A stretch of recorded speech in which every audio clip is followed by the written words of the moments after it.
Pois é, gente, fazia tanto tempo que eu não gravava o quadro Novidades Literárias da Semana, né, que a última vez que eu gravei tava fazendo um calor desgraçado e agora, olha só, eu aqui toda encapotada, o ar-condicionado está ligado no 30. No 30, é sério, porque finalmente chegou o frio nessa cidade e hoje eu venho atrasada, como sempre, mas eu venho mostrar pra vocês as coisas legais que chegaram na minha caixa de correio, as coisas fresquinhas do mercado editorial e as últimas novidades, inclusive, deste canal, porque eu tenho um anúncio pra fazer, nós vamos fazer finalmente, eu anunciei lá no começo do ano, e eu não me esqueci da promessa de fazer uma leitura coletiva especial que vocês me pedem há muito tempo e finalmente vai virar uma realidade.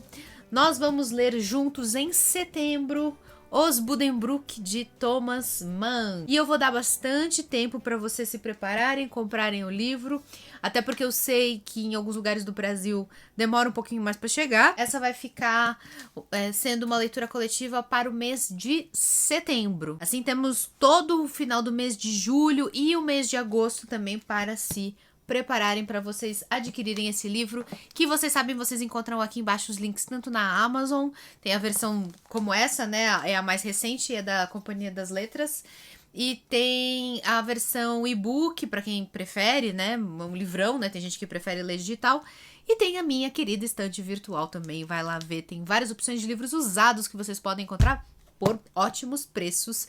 E tem gente que prefere, vale a pena, faz o que você quiser. E vai se preparando psicologicamente para a gente mergulhar nesta história. O primeiro romance de Thomas Mann, publicado em 1901. Um livro monumental que acompanha a saga da família Buddenbrook, uma família de comerciantes abastados do norte da Alemanha. São 4 gerações retratados numa crônica familiar inspirada na linhagem do próprio escritor. Personagens vívidos, diálogos brilhantes, elevada riqueza de detalhes. O autor lança um olhar precioso sobre a vida da burguesia alemã. Esses acontecimentos sucedem-se ao longo dos anos, mas à medida que os Buddenbrook sucumbem à tentação da modernidade, o declínio moral e financeiro parece estabelecido. Essa leitura coletiva, diferente das minhas anteriores, não vai ter um patrocínio, mas em compensação, o vídeo de hoje está recebendo sim um patrocínio inédito, que nunca tinha aparecido aqui antes. Nossa nova parceira, que espero renove essa parceria por outros vídeos também, que é a Babbel, ou Babbel, você pode pronunciar dos dois jeitos, o maior aplicativo de aprendizado de idiomas do mundo. Olha só, inclusive ele foi criado lá na Alemanha em 2007. Olha que coincidência. Um aplicativo onde você pode fazer aulas individuais, lições baseadas em conversação, conversas do dia a dia, e você pode também fazer aulas ao vivo, aulas preparadas por mais de 200 especialistas, vários idiomas para você escolher. Eu mesma comecei a fazer aulas lá na Babbel, vai ver o curso que eu escolhi, adivinha qual foi o idioma? É isso, gente, primeira vez usando um aplicativo para aprendizagem de idiomas. A Babbel é o maior desse tipo, o primeiro que foi criado, o mais utilizado no mundo inteiro, são 14 idiomas e eu resolvi começar por um que eu não tenho a menor ideia, primeira vez mesmo, quero ver se isso aqui funciona, escolhi alemão. Eu já tô na lição número 8, e eu até tô bastante impressionada, porque para alguém que não sabia nem dar bom dia em alemão, eu tô conseguindo acompanhar os diálogos, assim, tá uma coisa assim muito impressionante. Mein Name ist Robinson. Ich bin Journalist aus England. Wer sind Sie? Aqui ele tá perguntando, né, qual é o verbo que eu tenho que colocar, e eu já sei que ele tá perguntando de maneira formal para uma mulher que ele não conhece, então o verbo é o sind. Guten Tag, Herr Robinson. Mein Name ist Weber. Ist Weber, que é o verbo, já estou aprendendo. Então, eu vou interromper aqui, só porque vocês não precisam ficar vendo aqui a minha aula. Aqui dá para ver a nossa evolução, né, o resumo do que eu já fiz até agora, onde eu estou. E tem também os cursos de pronúncia aqui. Eu já aprendi como se pronuncia a vogal I em alemão, como na palavra Bier, que quase todo mundo conhece. E aqui é a pronúncia da letra E, da vogal E. Vamos ver. Herr. Herr, que quer dizer senhor. E você fala aqui, ó, você aperta aqui o microfone. Herr. E aí ele aceitou. Falei direitinho. Enfim, gente, conheça a Babbel e você tem acesso ao aplicativo com um desconto genial de 55%. Não é todos os dias, tá aqui embaixo na descrição e também no comentário fixado. Mas é através deste link aqui. Não adianta entrar por outros lugares, tem que ser através deste link aqui para ter os 55% de desconto na sua matrícula. Vai lá, prestigia a nova patrocinadora aqui do canal e aprenda um idioma novo. Vai se preparando, vai ficando afiado aí no alemão você também para participar da leitura coletiva junto comigo. Então é isso aí, gente, ó, os Buddenbrook, preparem-se, comprem o livro, em setembro estaremos aqui para fazer essa leitura juntos. Livraço, hein, para aqueles que estavam com saudade dos clássicos. Mas vamos continuar mostrando aqui. Eu já começo com um livro que, além de ser um clássico do teatro mundial, acabou de receber da editora Darkside uma edição nova com um acabamento espetacular. É a peça Otelo, de William Shakespeare. Olha só, que coisa linda. Além de mandarem o livro, eles mandaram esse Funko do Shakespeare. Nem tirei da caixinha ainda. Mas o Funko nem me interessa tanto, pra falar a verdade, eu nem curto muito. Mas eu posso depois dar em sorteio pra alguém, porque eu não gosto desses bonequinhos cabeçudos. Mas o livro eu gostei bastante. É um clássico... que tem o subtítulo, né, O Mouro de Veneza, né? É uma história de ciúmes violentíssimos de um general mouro, que é o Otelo, por sua adorada Desdémona. Ciúmes esses instigados pela maledicência de Iago. E essa história, assim, eu nunca a li, é uma peça de teatro, eu também nunca vi a montagem no teatro, quem sabe algum dia eu tenho essa oportunidade, mas eu conheço referências e eu sei da importância dela por causa de um dos livros que eu mais gosto da história, da literatura, que é Dom Casmurro, uma história que faz referência a Otelo, inclusive o próprio narrador conta que ele foi assistir Otelo no teatro e ele relaciona a história dos ciúmes, né, do personagem, com a história que ele tá vivendo. Ele acredita que foi traído pela esposa, por Capitu, todo mundo conhece, né? Então eu conheço bastante as referências dessa história, mas eu mesma nunca li, nunca assisti a peça. Só ouço falar e olha que coisa linda. Uma edição daquelas para deixar exposta na estante. Eu vou mostrar aqui também mais um outro clássico, acho que vale a pena trazer ele agora, que acabou de sair pela Antofágica, ainda tá até no plástico aqui. É o Persuasão, da Jane Austen. Acho que foi o último romance que ela publicou em vida. É aquela história da moça, a Anne Elliot, que ela já está um pouco mais velha, mais madura. Não tem nem 30 anos, né? Mas pro começo do século XIX ela já era uma moça mais velha, mais passada da idade de casar, né? E ela tinha cometido um engano, assim, um erro que ela se arrependia.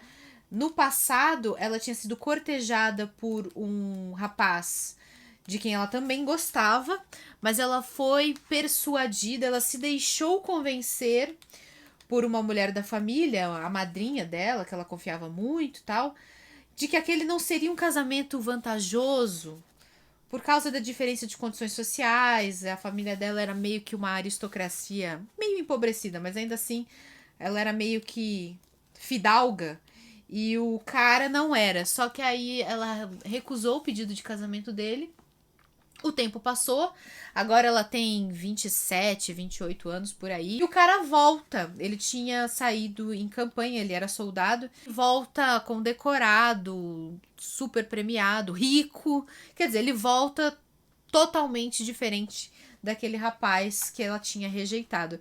E ela se arrepende profundamente, né, de ter se deixado persuadir. E essa é a história. Olha que ilustrações maravilhosas. Tô olhando assim meio por alto. Vamos ver de quem são essas artes. São de Nina Horikawa. E a tradução é de Isadora Próspero. Tem textos extras, aquela história que tem sempre na Antofágica. Tem um QR Code que dá acesso a videoaulas. E é isso aí.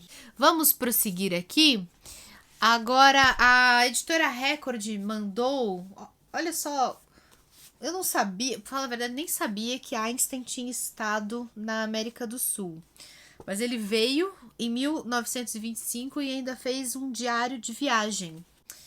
É o que nós temos aqui, organizado por Zeev Rosenkranz. Os Diários de Albert Einstein. Primavera de 1925. Albert Einstein embarcou em uma viagem para a Argentina, Uruguai e Brasil. Após inúmeros convites das comunidades científica e judaica, Einstein concordou com uma visita prolongada por razões acadêmicas e humanitárias. Ao mesmo tempo, ele tentava encerrar um caso com a sua secretária, ansiando então pela fuga proporcionada por uma longa viagem a bordo do navio SS Cap Polônio. Que safado, olha! Ele estava tendo caso com a secretária e ainda estava tentando se livrar dela. Bom, o que mais? Em seus diários de viagem, o cientista e ícone humanitário anotou as suas primeiras impressões e reflexões mais profundas sobre as pessoas que conheceu e os lugares que visitou. Ao retratar com entusiasmo as belas paisagens e a rica vegetação do Rio de Janeiro, o voo sobre a cidade de Buenos Aires e a atmosfera aconchegante de Montevidéu, Einstein também revela, em passagens surpreendentes, suas visões estereotípicas sobre as culturas e povos do Novo Mundo, bem como sua crença na superioridade racial europeia. Olha só, veio pra cá e encontrou um monte de macaquitos, né? É isso, senhor Einstein? Veio pra cá achando que ia encontrar jacarés andando na rua, na certa coisas assim que ele deve dizer, né? Tô chutando, mas enfim. Vamos então mostrar mais livros. Estou tentando fazer uma passagem aqui rápida. Esse livro aqui, eu que ouço o podcast Foro de Teresina, eu vi que o Fernando de Barros e Silva estava lendo e ele tinha indicado para os ouvintes. É um livro-reportagem chamado Os Náufragos do Wagner. Uma história de motim e assassinato, escrito pelo jornalista americano David Graham. Se eu não me engano, foi o Fernando que indicou. Aí a Companhia das Letras acabou de me mandar. E esse é o mesmo autor da reportagem que deu origem ao filme do Scorsese, Assassinos da Lua das Flores. É um livro que eu li no hype do filme, né? E gostei muito. Aqui tem a capa com o cartaz, né? Opa. Eu gostei muito mais do livro do que propriamente do filme. O filme do Scorsese eu achei longo demais e ele dá um foco esquisito demais ao personagem do Leonardo DiCaprio, quando, na minha modesta opinião, né, não era nem, enfim, tão necessário assim. Mas o livro é muito bom e o David Graham é um daqueles jornalistas que conseguem escrever só a realidade, mas de maneira que parece que é ficção, que parece que é uma história de espionagem ou de aventura. Ele é muito hábil, né, como jornalista literário. E bom, essa daqui é uma outra reportagem que ele está lançando agora. Vamos ler aqui a orelha. Em 28 de janeiro de 1742, século XVIII, portanto, uma embarcação precária de madeira, com velas rasgadas, apareceu na costa brasileira. Nossa, então também se passa no Brasil. Neste barco estavam 30 homens famélicos à beira da morte, com uma história assombrosa para contar. Eram sobreviventes do Wagner, que partira da Inglaterra 2 anos antes com a missão de capturar um galeão espanhol repleto de tesouros, mas naufragara em uma ilha deserta na costa da Patagônia. Os homens, depois de construírem uma nau improvisada, navegaram cerca de 5.000 quilômetros por mais de 100 dias e foram aclamados por sua bravura. Até que 6 meses depois, outro barco, ainda mais frágil, aportou no Chile, com apenas 3 homens a bordo e uma narrativa totalmente distinta. Ao chegarem à Europa, afirmaram que aqueles 30 marinheiros não eram heróis, mas amotinados. Com as contra-acusações do primeiro grupo, ficou evidente que, enquanto estava presa na ilha, a tripulação não conseguiu manter a hierarquia naval e, diante da fome e das temperaturas extremas, grupos rivais emergiram tentando dominar a região. Em resposta às acusações de traição e assassinato, o almirantado convocou uma corte marcial para determinar quem estava dizendo a verdade. O conflito de versões era questão de vida ou morte, já que a pena para o amotinamento era a forca. Motim e amotinamento, para quem não sabe, é rebelião. É quando os tripulantes, que são nada mais nada menos do que operários, se revoltam contra a hierarquia do funcionamento ali dos barcos, né? Eles se rebelam e assumem o poder, às vezes até assassinando o capitão e coisas assim. Interessante, né? É uma história de aventura aí, bem do século XVIII, do tempo dos piratas mesmo, né? Interessante. Bom, vamos prosseguindo aqui. Editora Globo está lançando uma versão em quadrinhos do, podemos já chamar de clássico contemporâneo, O Caçador de Pipas, de Khaled Hosseini, um livro de um autor de origem afegã, que o mundo inteiro leu com espanto no começo dos anos 2000. Eu não sei exatamente quando foi o lançamento do livro, mas ele foi um sucesso mundial. Foram mais de 40 milhões de exemplares vendidos no mundo. E é lindo, o livro é bonito e triste. Nossa, ele tem especialmente uma grande cena logo no comecinho dele, que é terrível. E aqui nós temos, então, o quadrinho dessa história. É basicamente a história de amizade de dois meninos, até que eles são amigos lá em Cabul, no Afeganistão, até que acontece uma coisa terrível e um desses meninos deixa o outro na mão e depois vive com as consequências, né, de ter abandonado o amigo no momento de necessidade. Triste.